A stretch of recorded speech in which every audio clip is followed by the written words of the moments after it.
Չէին սպասում հաղորդման շրջանակներում, այս անգամ բացահայտում ենք պրոդյուսեր, հաղորդավար, դերասան Վարդան Խաչատրյանի բնակարանային պայմաններն ու մասնագիտական բազմազանությունը։ Ի սկզբանե ավարտել եմ ինֆորմատիկա, հաշվողական տեխնիկա, ասենց ասած օպերատոր ծրագրավորող։ Ըստ Հայրիկի, Իսկական իր մասնագիտությունը պետք է լիներ ֆուտբոլիստ։ ֆուտբոլիստ, Ինքը մեր ասենք են հենոյի ժամանակվա հավաքականը որ կար Վարդան Մինասյանի։ Այդ տղեկ այդ սաղ այդ խաղացել ու ինքը ոչ մեկին չի զիջել։ մասնագիտական հմտություններին չի զիջում նաև Եթե ինչ-որ միտեղ հավաքվում ենք, այդ խոհանոցը ինքնըստինքյան տրամադրում են թողում են ինձ։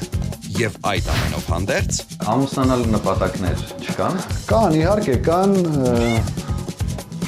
եւ այդքանը։ եւ այդքան։ չէին սպասում Վարդան Խաչատրյանի հետ։ Կիրակի օրը ժամը 12-ից դիտեք չէին սպասում GTM կայքում եւ մեր պաշտոնական YouTube-յան ալիքում։ Հաղորդման գործընկերներն են Maranիկ ընկերությունը, Ընտրյալ հատիկ, համի գաղտնիք, Maranիկ, Լիա գրուպը իր Սլաբադա ապրանքանիշով։ Мужику нужен настоящий ужин.